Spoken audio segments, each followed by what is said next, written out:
What's up, Duke Army, Duke Nation, Cameron Crazies today? Let's talk about it. We had a game last night.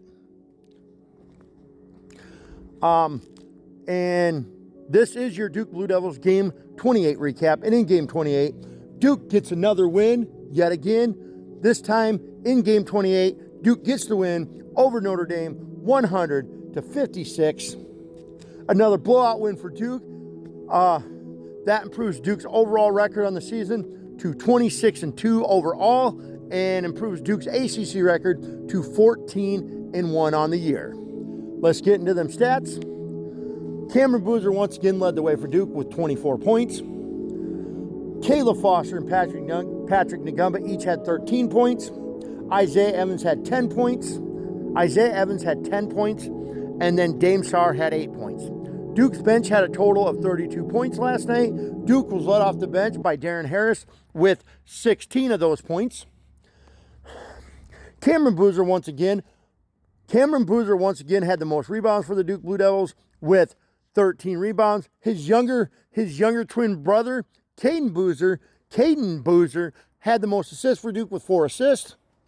Your player of the game for Duke, once again, is going to be the aforementioned Cameron Boozer, who just continues to assert his freaking dominance and is, in my mind, the absolute best player in college basketball right now. And if he goes into the NBA draft next year, he should be the #1 draft pick. There's no doubt about it. He's like the new Cooper Flag. But your player of the game for Duke is going to be Cameron Boozer, who had 24 points. Cameron Boozer is your player of the game. Cameron Boozer is your player of the game for Duke with 24 points, 13 rebounds, 2 assists, and he added in 3 steals. That's another double-double for Cameron Boozer. Duke's next game is this Saturday at home against another really good team, the Virginia Cavaliers. They're currently sitting in second in the ACC. Maybe possibly the only team that can take the ACC from us at this point, but this Saturday's a huge game because if Duke wins that game, with 2 games left after that in the ACC, Duke would clinch the ACC Conference Championship. If Duke wins this Saturday, they will clinch the ACC regular season conference championship for the 2nd year in a row. I mean, at this point in the season, that's 2 straight years now with only 1 loss at this point in the season. That's pretty impressive run, if you ask me. In the 2 games Duke lost this year, they shouldn't have lost. They were dominating both of them games. They had the lead at the end, but like Duke does sometimes in typical Duke fashion, they give the game away at the end sometimes. They have a bad habit of doing that sometimes, but it's not a lot. But like, the season's winding down, guys, for the regular season. We got Duke with, right now, Duke has 3 games left. 2 at home and 1 on the road. This Saturday, at home against Virginia.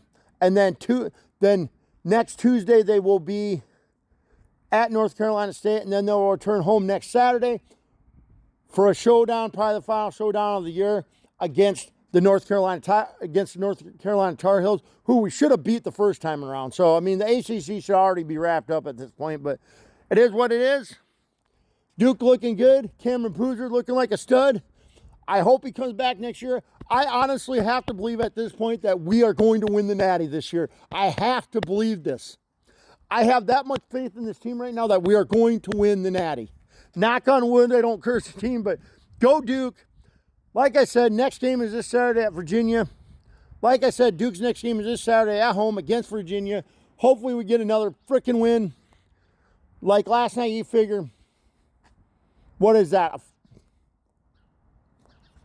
A 46-point win for Duke last night. Why did Notre Dame even take the court? They got throttled. I mean, like, if Duke's just going to keep throttling teams, just stay off the court.